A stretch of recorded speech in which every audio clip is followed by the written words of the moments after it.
Welcome to the Healing for Male Survivors podcast. This is a podcast for male survivors of sexual abuse and assault, whether as a child or as an adult. Know that you are not alone and the abuse was not your fault. My name is Mike Chapman. I'm a certified recovery life coach and also a survivor. Let's find hope and healing together. And welcome to the Healing for Male Survivors podcast. I'm your host, Mike Chapman, and this is part 2 of my interview continuing with Scott Slone. His part 1 was last week, and we continue with part 2. So I spoke eventually with this victim care coordinator. I actually recorded that call because I know that I have a history of dissociating. And so before I knew it was dissociating, I just knew that I probably wouldn't remember anything. So I spoke to her. I recorded the call so that I would remember what it was that was talked about. She came across as very helpful, very caring. I don't remember much of that call other than I just went through everything and answered questions. Of course, I've listened to it since, and I had several crying breakdowns during that time. Threw up during that time. It was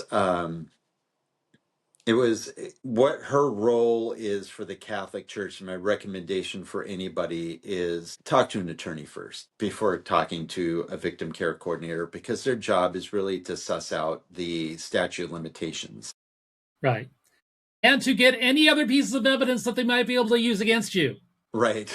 Yeah, and that's what mine was. Yes, that was exactly it. And so sweet. It was a gentleman. So sweet, so kind, so caring, and got me to open up and share stuff like the fact that, okay, I didn't share that I was trafficked. I did share that, yes, my father had abused me, which I had blocked out at the time when the actual abuse was happening or the assault happened. They then used that against me later on because I divulged it to this care coordinator. So yeah, they're sussing out any kind of tidbit that they can then use against you. That's right.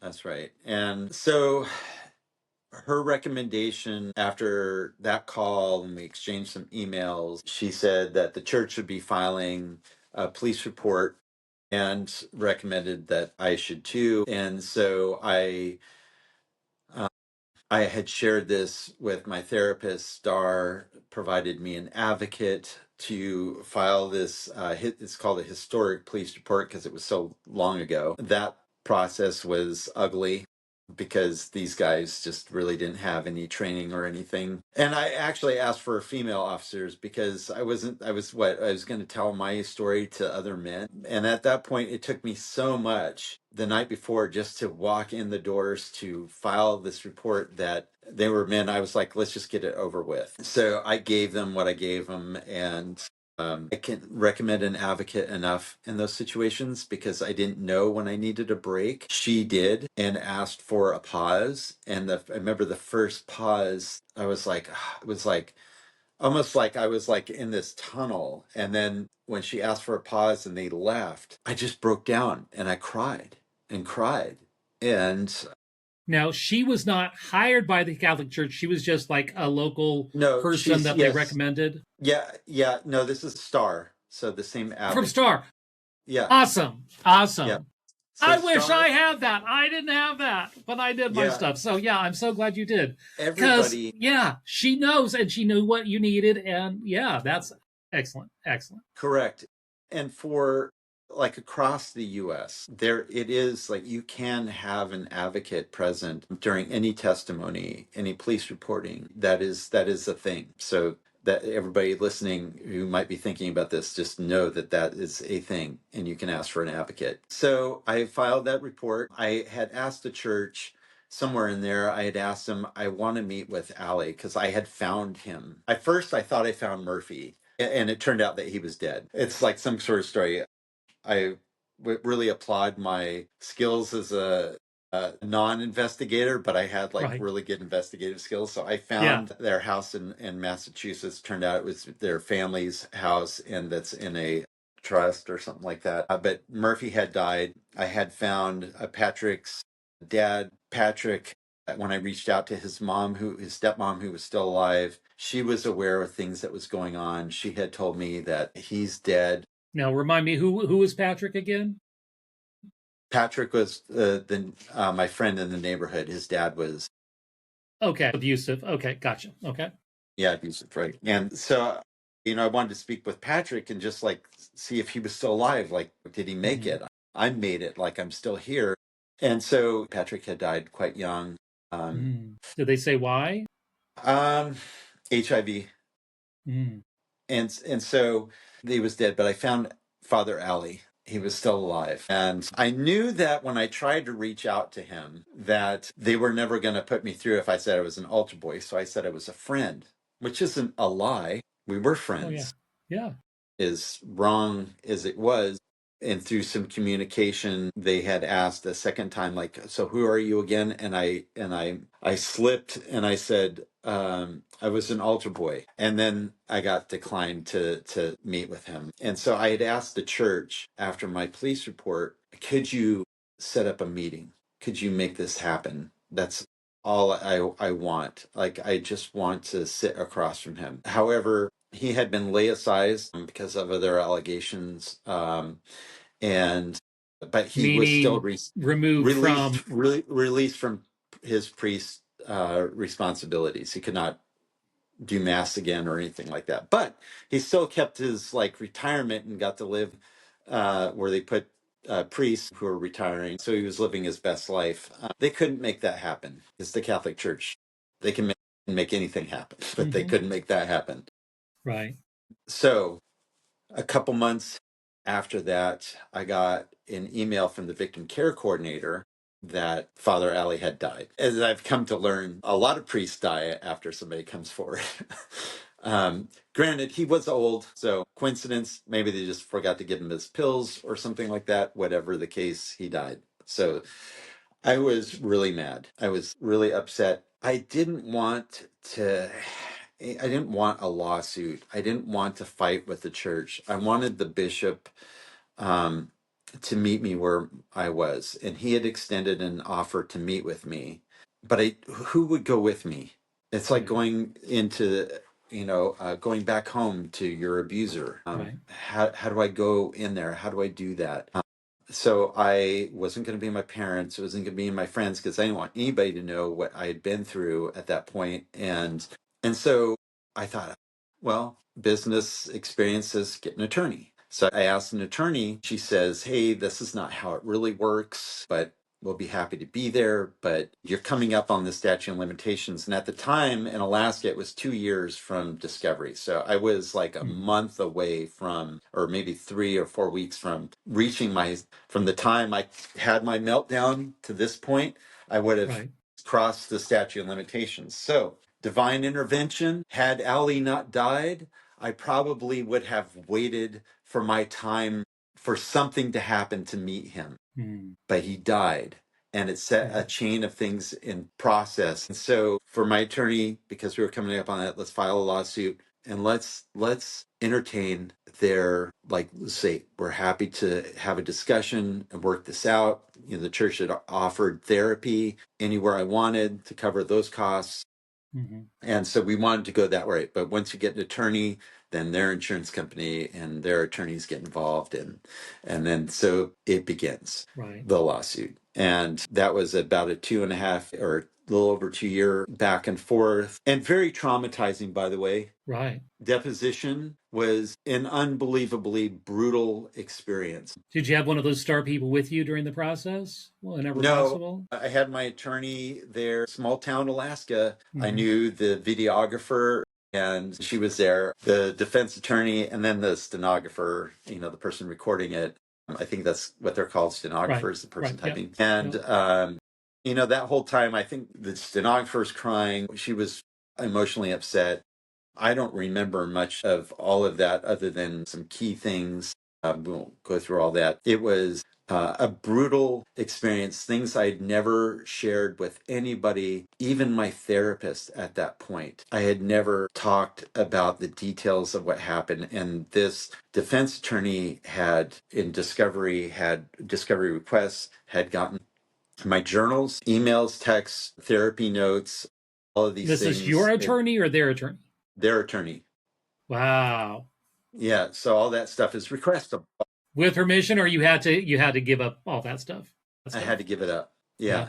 Yeah. Because they have a right to it. And I sent a message in my journal to the bishop. I wrote a page in there and called him a perverted expletive. And this was my place to process and my place of vulnerability. I didn't want to fight. I just wanted you to be there for me. He's a shepherd, and his role is to help me heal in my trauma. And he didn't entertain that, and he had the power to. You have the power to tell your attorneys, look, let's enter in some mediation here. My meeting with the victim care coordinator earlier, she had confirmed that what I was sharing with her was the same as the other victims, which I had no idea there were other victims. I think there was like 12 other boys, and that blew me away. All this time I thought I was the only one. And so I really wanted them to hold me in my pain and help me get back to what I imagined home was, which was my faith. And so here we are in a lawsuit, and all my vulnerability in their hands. It's an awful experience, the deposition. It caused me to have flashbacks, among other things. Then I think a month or two later, I had to do a forensic psych for the church Mm, side. So I did a forensic psych for them, which is to determine they cover everything, your reading skills, right. everything, like how's Wow. trauma impacted you. So I went through that. My attorney says we have to do one for our side because we want to eliminate bias, because if this goes to trial we need to have bias. So I was like, I can't do another one. And she says we'll set it out months ahead. One was done in the spring for the church, ours was end of September. And at that point I already was thinking I wasn't going to make it, because the flashbacks and things that were happening to me Right.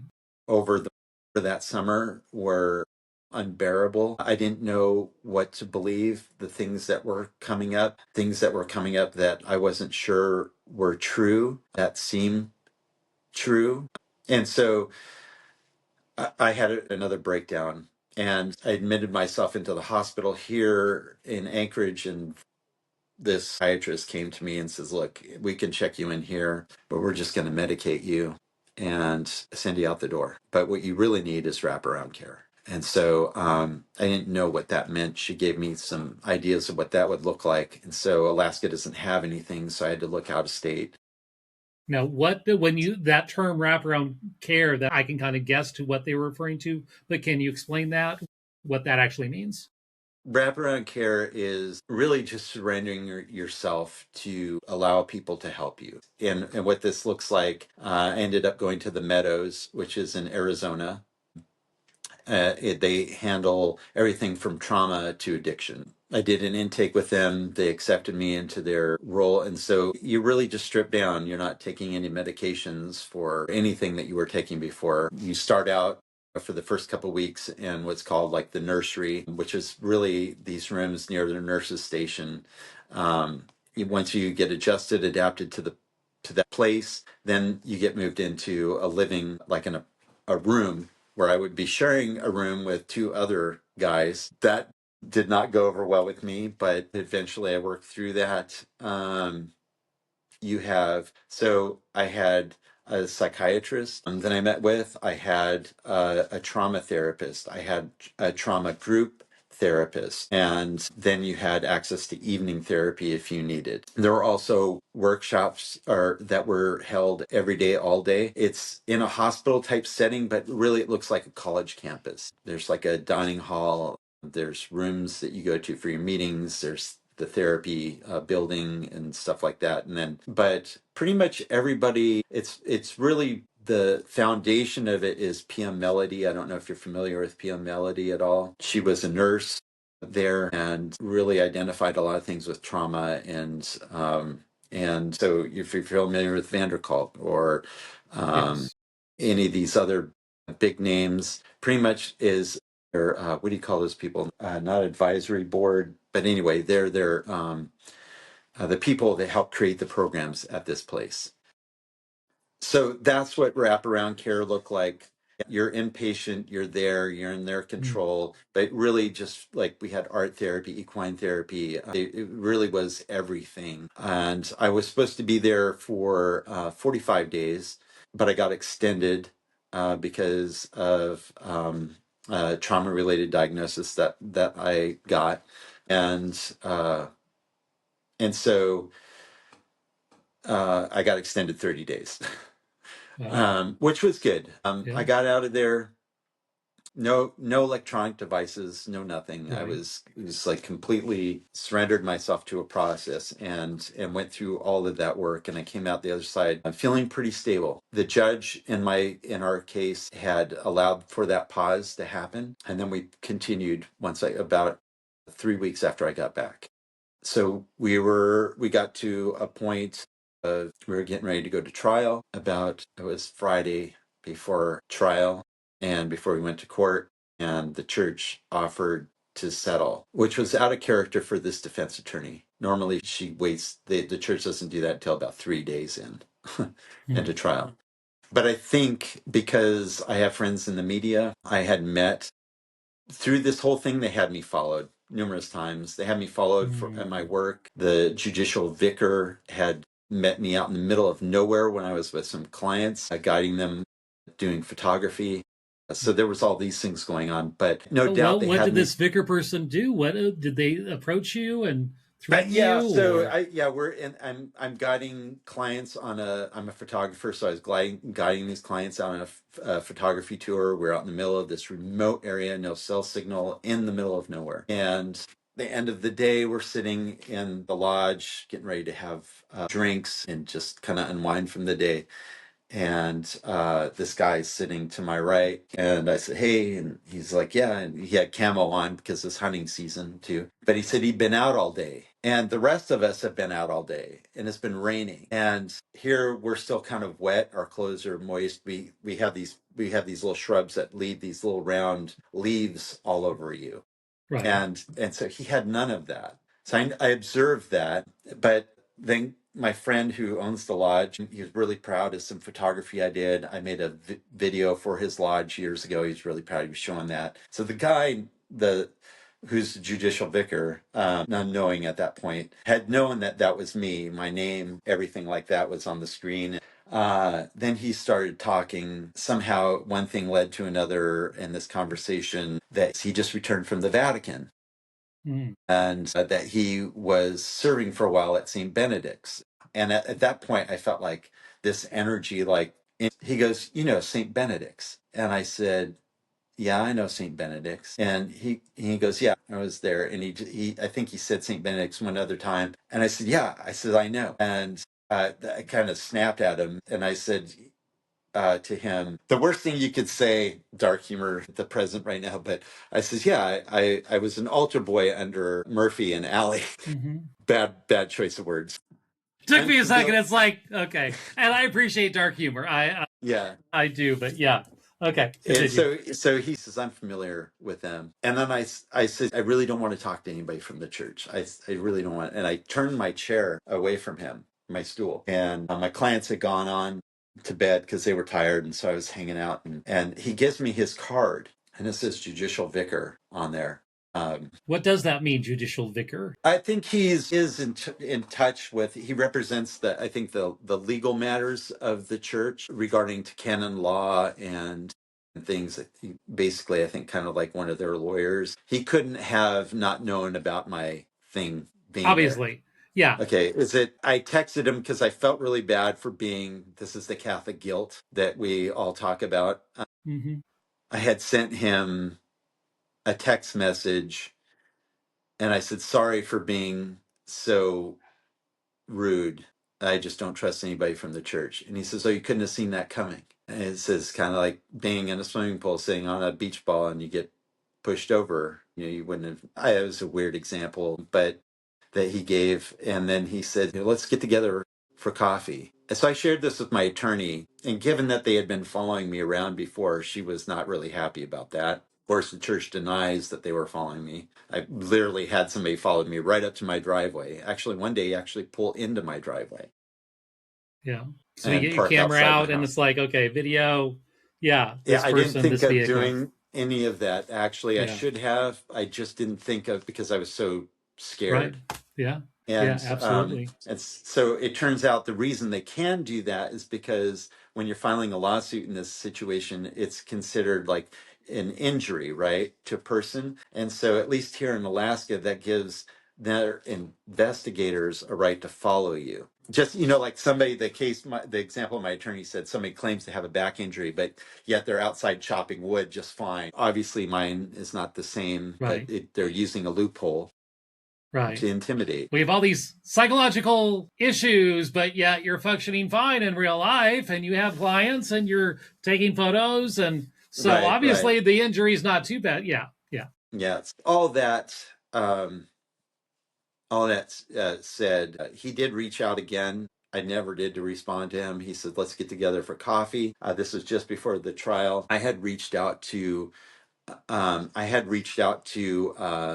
my friend in that works for our newspaper, and I asked her to have the news guy or her boss. I know that they watched the docket, not to cover my trial because I didn't want what was happening to me out to anybody. But for all the church knew, I was planning to set it all on fire by going to the media, right? So I think that's where the next day they called my attorney and said, "Hey, we want to try to settle." So I think that they were afraid that I was going to go public with it. That's my thinking. Is that true? I don't know.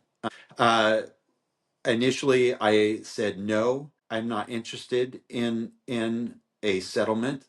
I don't want that. I asked for you to I asked them to be there for me, and they were not there for me. You asked for this. You put me in this position. I'm going to put out the truth. And I'm a stubborn person. I have like some tenacity in business Mm-hmm. and what has helped me survive this far in life. And this is not going to be the moment where I hide. My attorneys understood that. They said, "We recommend a settlement." And here's why: is because while we would win on the state level, they would challenge that ruling. And the higher court is a conservative court. And there's a lot of Catholics in there, and they will side with the church. And I will get nothing. My trial and my truth will be all for nothing. And so we went through with the settlement process. Now, as part of the settlement, no NDA,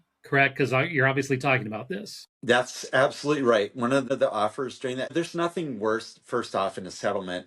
What Mm-hmm. that looks like is we have a number, and my attorneys have a number in mind, right? And so we've Mm-hmm. done like financials, we've done all kinds of things leading up to that. We had a mediator, which we had to pay half for. It's a lot of money. And there's nothing worse than sitting there watching attorneys haggle the value of what happened to you as a kid. Right. Yeah. It's like a very hurtful thing, especially since I needed them to be there for me in my pain. Right. To watch this have um, a dollar value in the first place is hard, but to watch it get whittled down is worse. Mine did settle higher than the previous victims, but attorneys get 40%. But one of the things was, would I be interested in signing an NDA, which my attorney said could bring more money to the table, and I said absolutely not, absolutely not. I don't. Yeah. They I will pay you more for I've your silence. carried this alone so long. I wasn't going to be under the control of the organization who made it possible for me to be abused and then would not be there for me.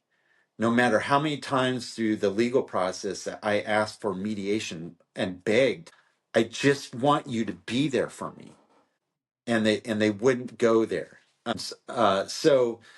No, you don't get that. And I'm free to speak of the things. The only things I can't talk about are what are in their discovery items that they handed over to us, which is very exposing to the church. Mm.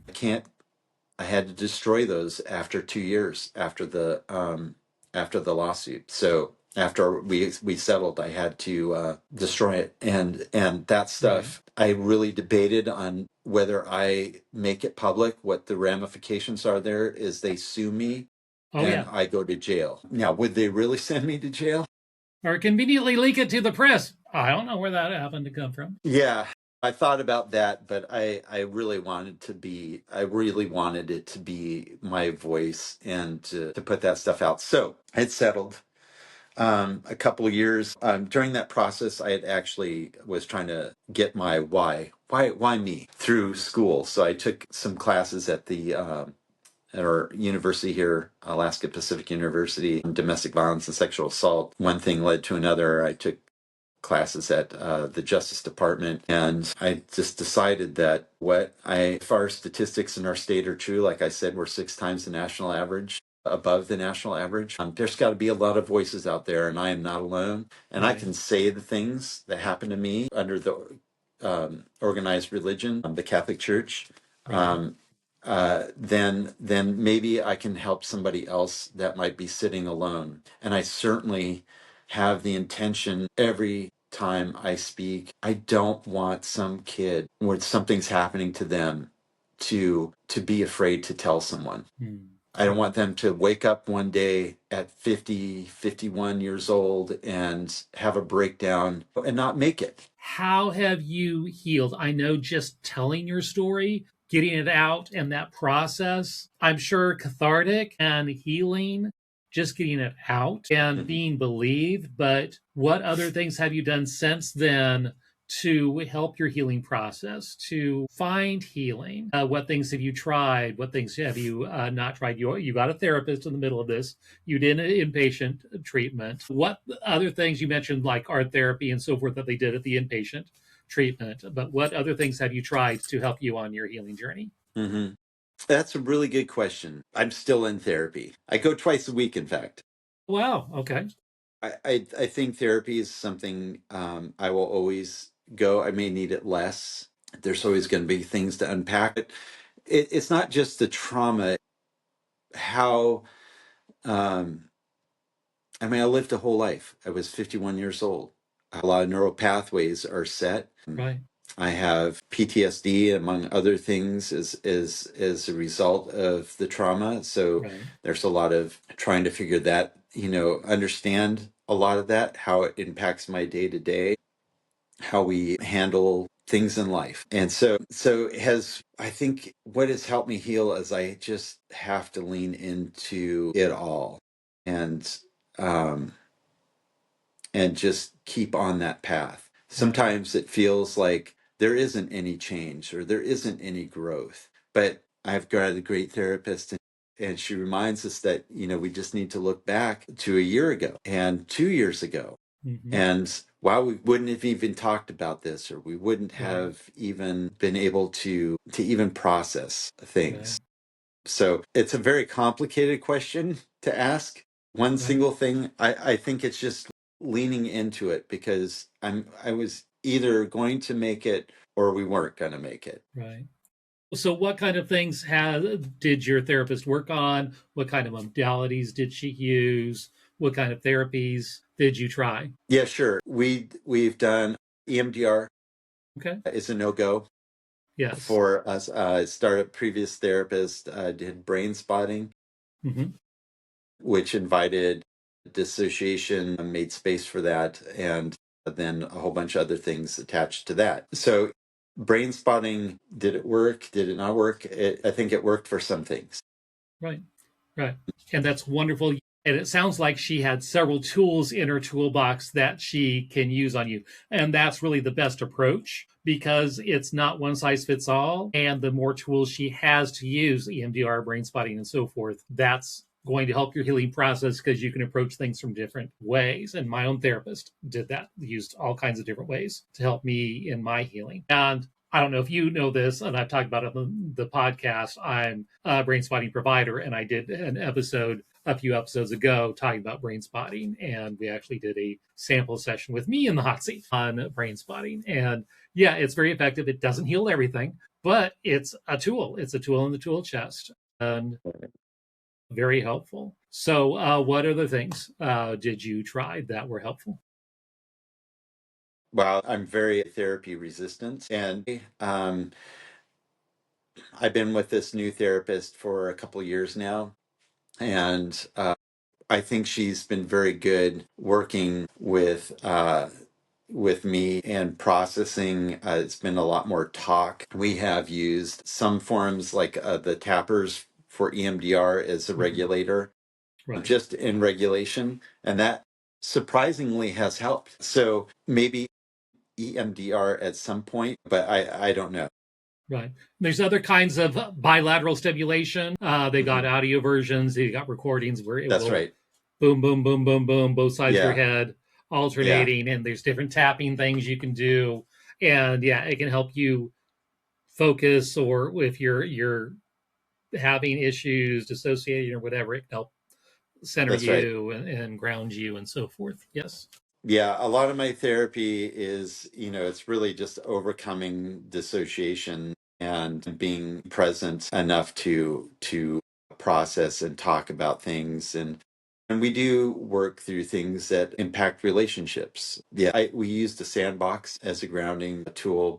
So an actual sandbox, not a metaphorical but No, yeah, an actual sandbox. Yeah. So the biggest issue is dissociation. It's like that's the thing that we're working through, right, to right. put it mildly. But yeah, Yeah, it's very common. And yeah, I people who know me well, like even on Zoom calls, I'll be with them and they'll realize I'm in another universe and they'll have to like they'll be subtle about it and they go, "So Mike, what do you think about that?" Knowing I have no idea because I'm in another universe, and that brings me back. Yeah, I agree with what that last person was saying. Whoever was sounds like maladaptive daydreaming. right, right. Well, something triggered me, and whatever it was, Gotcha. Yeah. the default protective scheme dissociate. Whatever it might have been a word, might have been a phrase, might have been something, intonation, whatever, something triggered me. And I'm not always good at like, okay, what was it? If it was a huge trigger, yeah, I'm better at analyzing, okay, what was it? What exactly was it? And trying to bring that back. But yeah, if it's a small thing, yeah, I'll be off and just they know something happened. He's off. Let's bring him back in and not make a big deal out of it. And so they'll do so. What do you think about that, Mike? Oh, okay. Right. And then I'm back. And then I realize, oh, I left for a little bit and she clocked it or he clocked it. And now I'm back. Oh, Yeah. and then it's like, okay. And oftentimes I don't know what does it, but something happened. So, and I left. And so learning different things like having water, my wife's pink breast cancer cup, having water where I can sip. That keeps me present. Tapping, if I'm online and someone's talking, it's a very boring meeting, but I know it's important information, I will take my mouse and just like circle around the screen just to keep my eye moving on something, just to keep me present, or tap or do something to keep me present. I've got all little things in my own toolbox.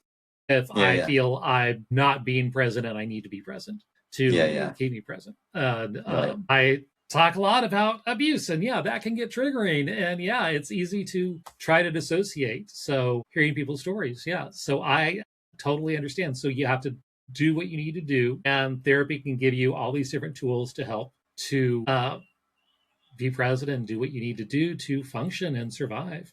I did want to double back. Are you involved in any church right now? Have you gone back to a Catholic church, or you're right now you need no church right now? No church. No. And I completely understand that. Yeah. Absolutely. Yeah. I know. Severe church hurt. Yeah. Yeah. Yeah. Absolutely. I very much can understand that. It's not that I don't believe Right. that there is, I just don't, I think it's organized religion is what and even if you go down to the non-denominational church, a small corner Mhm. mom and pop church, if you will, it's, Right. it's everywhere. And, and that could be a podcast in itself because I have Right. done a lot of research and a lot of like studying on why that is. But no, I'm content with talking to the man himself. And So your faith is still strong. you're just not a fan of being involved in organized religion at this point in your life. That's yes. I do have always had a longing, I guess, for the community. Right. It's like wanting to come back home, but you can't. You just can't.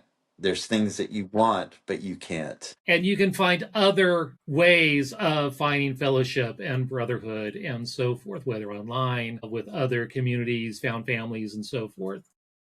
That's correct. Absolutely. Yeah. And sometimes Yeah, even stronger and safer than you might find in church. Yeah. correct. Yeah, Yeah. yeah, yeah. Absolutely. So, moving on, one of these things is Mighty AK. So, how did this come about? I know you talked about the needs. The numbers are skyrocketing percentage wise compared to the lower 48. And so, I know this is part of your history, obviously. So, how did this all come about, and what exactly do you do? So after the lawsuit was done, I had a meeting with the star, the director, and their attorney was there, and just kind of following up, about what that, how things ended, where I was, and in that conversation, she had asked me, would I ever be interested in testifying if they're trying to pass a bill or something. I said, probably not right now, but I'm sure you have plenty of people that would be willing to do that. Right. And she said no. She says it's really hard to get people to testify, and Yes. then it ends up being the lawmaker that's there trying to make the case. Now, Congratulations. We are the experts. yes, right, When did that happen? We're the experts. right, Yeah, I'm blown away. It's like, wait, when did I become an expert on this? Because I yeah, lived it and I came out the other side and I'm actually functioning and you yeah, know, yeah, like you. So yeah, you have that experience. So yes, you are the expert. Yeah, they call it a lived experienced expert. You right. lived it. Or after trauma and the system spit me out the other side, this is Yeah, what you get. yeah, yeah.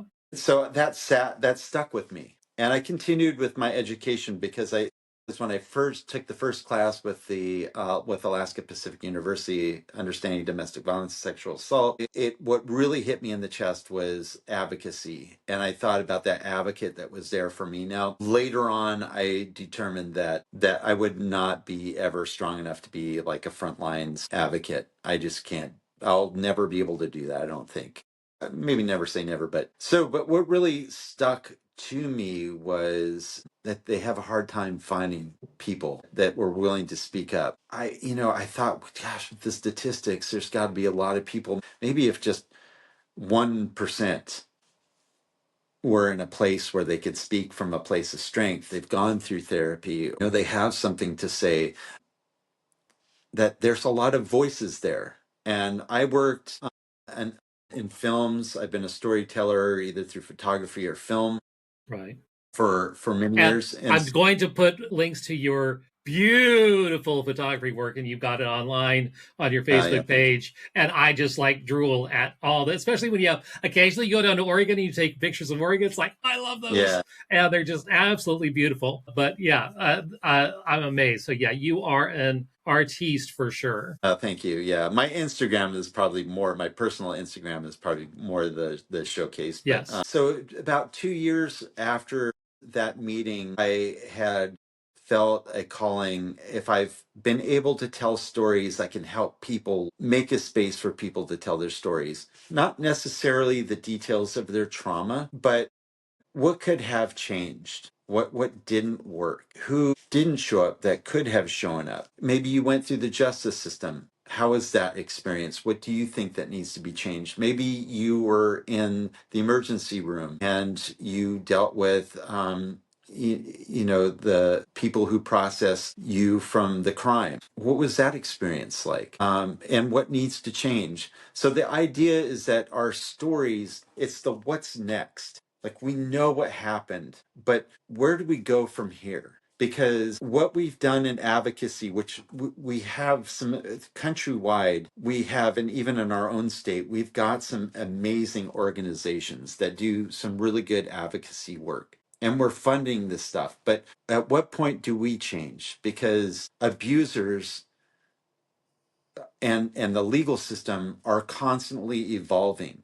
So Right. how do we get ahead of that process? And so our stories and our experiences can help move that needle, or maybe help with some other discovery of how we can change this landscape, so maybe laws are stronger, maybe systems can be changed. It's a wide array of things, but our stories, because everybody has their own experience. But then Mighty AK becomes a house of experts. Mm-hmm. So that now we have all of these people who can not only just share their story, but what they see needs to change or what worked. And so that it can help organizations, it can help lawmakers, it can help the justice process, it can help make these changes. Right. So Right. Mighty AK, that's my intention. So I do a little bit of encouraging, making space. I understand it's really hard for people to come forward. Right. Alaska is, even though we have less than a million, we got 790,000 people ish in for our gigantic state. So Right. we are one big small town. So Right. Yeah. nobody coming out takes something brave and some courage. And so but I have that space for people to share their stories, so that maybe lawmakers and anybody else watching and organizations can extract that information, or have us come in and Right. testify or educate, other people. So that's my passion behind Mighty AK. There's been little movements that I've been able to do. I helped with the Star, for example, is speaking out more that this does happen to Mm-hmm. boys, not just Right. girls. That I really don't think there should be a gender attached to it, because abuse doesn't discriminate. Right. And then I've been invited to do a keynote at a fundraiser. So I'm very nervous about that. No, I'm only nervous because I really care. Yeah. And I really want people to lean into support, because we've had a lot of federal cuts in this administration. And Mm-hmm. so a lot of organizations nationwide are really hurting and having to be innovative in their strategies of advocacy. Right. Right. Yeah, absolutely. Now, you also have a podcast. What is your focus on the podcast? Okay, so the podcast is an idea. Honestly, I have one episode and it was rough at best. Hey, you got to start listening to mine and my very, very first podcast interview from fall of 2020. Yeah. Did my first podcast episode and scared to death. Oh my gosh. But they were so wonderful and they're good friends now. And they've had me back on their podcast several times. Yeah, And yeah. I've interviewed one of the hosts. I'm about to interview the other host soon. But Sweet. yeah, but you start somewhere and then you build. And yeah. And I used to do audio only, and now I'm doing video. And yeah, you just build it's a little bell curve, and you learn what you're doing, and yeah, you go from there. So what is your goals for the podcast? So I'm not certain about the podcast, mainly because I post videos, if you've seen on Mighty AK on Mm-hmm. Facebook, and Right.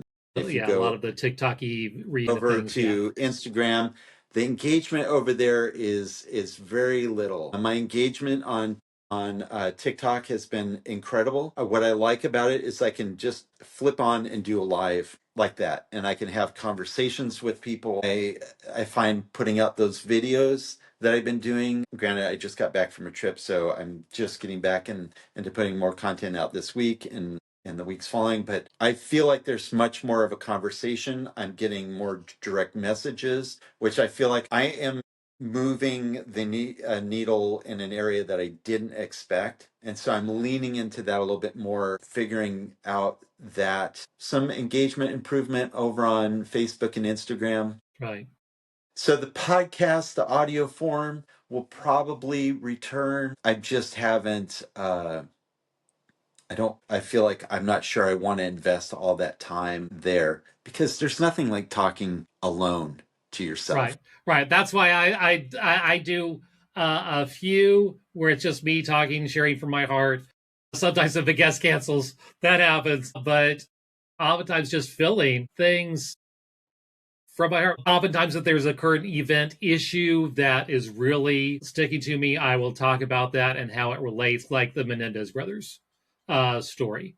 I've been following that very closely. Several other things pop up in the media, and I will talk about it. If it has to do with this topic, I will bring it up. And then I will bring past guests on to do panels, and we'll have a topic and we'll discuss it. And I try to do several of those a year, bring in past Right. guests. And yeah, then we just have a free for all and everyone shares their ideas about that, because we all have different perspectives on things and we come from different areas, different walks of life. So I love having those kind of discussions, because it's not just my opinion about things, but I want to know how other people feel about these things as well. And yeah, it's a great way to reconnect with a lot of these people also. So It's great. yeah, It's great about what you're doing here, because and I think like back and forth really makes space for it. Just it's natural human communication. right, exactly, Yeah. exactly. And yeah, so I really appreciate this and what you're doing, and maybe I can try to do some of these lives. I have looked at some Yes, platforms and things, and so that yes. I can do a live on YouTube and Yeah, Facebook I and started Zoom to TikTok all at audio, once. and then Zoom to audio, and then we did Zoom to video, and that was okay.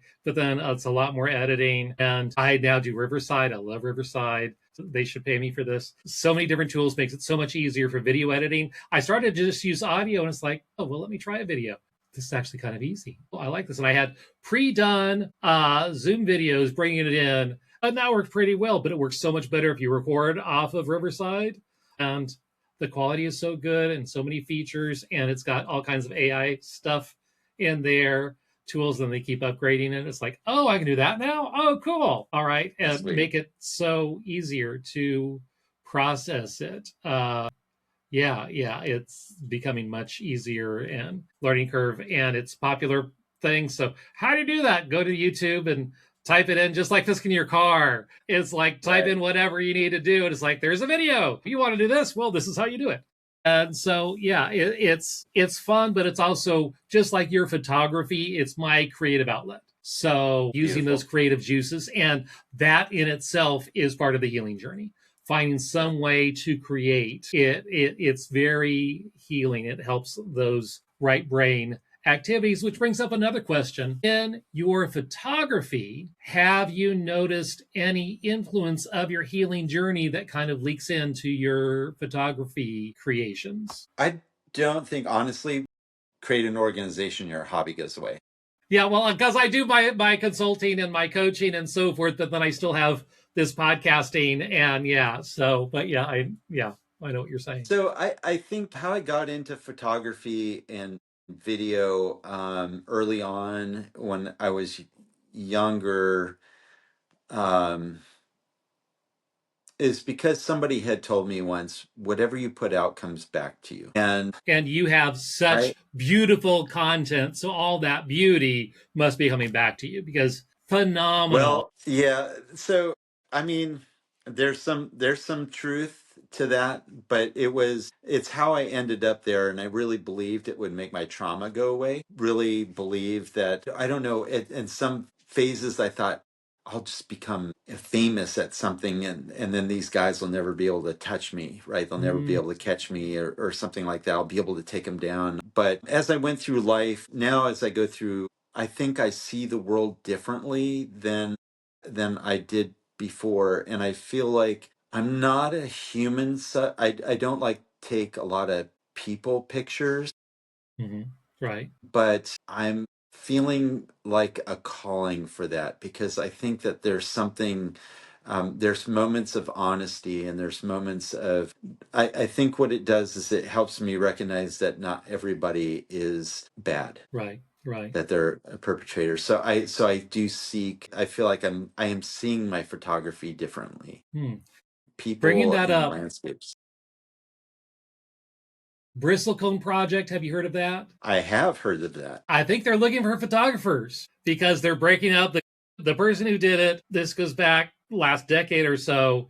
This guy got some kind of grant money or funding, and he would interview male survivors, get them to tell their story, take high quality photographs, and then with the photographs enlarged would have like art exhibits showing the photo of the survivor and his story. And he would go place to place interviewing the survivor, taking all kinds of professional photographs. He got older, retired, and now they're taking this project and they're trying to divvy it out to different creatives who can take and run with this idea. I've been on the waiting list for like 5-6 years. I don't even know what happened, but I think somewhere I'm on a waiting list to go on it. But that to try to honor these abuse survivor men and telling of their stories. So just a little plug in there. If you want to use those gifts, and you are very gifted in that, to use that to help your healing journey and the healing journey of others. But I asked that because I attended a retreat, a weekend of recovery with men healing. And there was a guy on there. He had shared parts of his story. And then he also is a part-time artist. And he pulled out his phone during the break and was showing us all the different, very, very abstract art pieces. And he's going through his phone. We're showing us like, so you use your art as a kind of therapy to get out your story. It's like, no, I don't. It's like, yeah. And a bunch of us were like, it's like, yeah, that little story you told in there, you painted that in this picture. See, that's the river that you're talking about. That's this. And he's looking at, no, it isn't. And then all of us are like seeing all of his trauma stories that he put in this abstract art. We could see it come to life. And he didn't even know it. It was like a little part of him expressing part of his trauma through the creative process, through the painting. And he never made that connection before until he showed it. And we saw, yeah, this is this, and that other one over here, that's just like that story. And his mind was blown. He didn't realize he was doing it. It was all subconscious. So have you noticed? I mean, it's tons of nature pictures, all very peaceful, which I'm sure just that process itself and being in touch with nature can be very grounding. But I don't know if you happen to notice any kind of parallels, or now that I mentioned that, it's like, oh, let me go back and look at stuff. I don't know. So there you go. I think I think it's safe to say that I probably am more, when I'm looking at a landscape, I think there's more sense of physical presence there than there was before. I think I see details differently. Right. I know that's really vague, but it's hard to articulate. I think I'm just more aware of all of the senses, where before there really wasn't any awareness of all the senses. Right. Yeah. And I'm talking like air, the feeling of the ground, little pebbles under my shoe. Right. Maybe a branch is touching me. There's something that's more noticeable there. Right. Yeah, very grounding plus very safe being out in nature, because everything, it's always been, all the bad stuff happened inside of buildings. So being out of buildings is probably very grounding. Mine is kind of mixed because, outdoors, I love the outdoors, but then I get a little off kilter sometimes because of my own history. But interesting. Okay, closing. What would you tell that survivor out there listening? What thing do you think he needs to know? As cliche as it is, and overused as it is you're not alone. It feels like such an overused term, but he didn't have any power at that time. And now it's not happening anymore. And that when the time is right, there are others that can be there for you, to listen, to support, whatever you need. And it's important to realize that you have control in that situation of what you want to say, what you want people to do, how you want them to support you. It's up to you. You have that control. And this goes for anybody, any survivor. That's the difference between then and now. And so in a moment where you can anchor to the present and go to somebody who's safe, they may not have the words, they may not know how to handle that moment, but you can help them hold space for you just by saying, look, I don't really need anything right now. I want you to hear me right now. And that you can ask for support if you want them to help you find support. Because asking for help alone, that's a hard thing. That is such a hard thing. Right. So there's so many words, so many things that I could keep saying here, but I think that's really just the foundation there. Right. Absolutely. Yeah. Beautiful. Beautiful. Thank you, Scott. Thank you for all that you shared and for being such an inspiration for me in my journey. And I'm sure this friendship's going to continue for many years to come. And with that, we'll see you next time on the Healing for Male Survivors podcast. If you would like to learn more about my coaching with Polar Live Consulting, where I provide one-on-one coaching and group coaching, both with a focus on healing for male survivors, reach out to me at polarliveconsulting.com. That is Polar spelled P-O-L-A-R. I would love to hear from you. I want to hear your story. If you would like your story featured on this podcast, contact me via my website. If you like this podcast, please rate and review, because that's how other people can find me, and I really want to spread this message of healing and hope to others. And remember, you are not alone. Healing is possible, and the abuse was not your fault. Let me repeat that. The abuse was not your fault. See you next time on the Healing for Male Survivors podcast.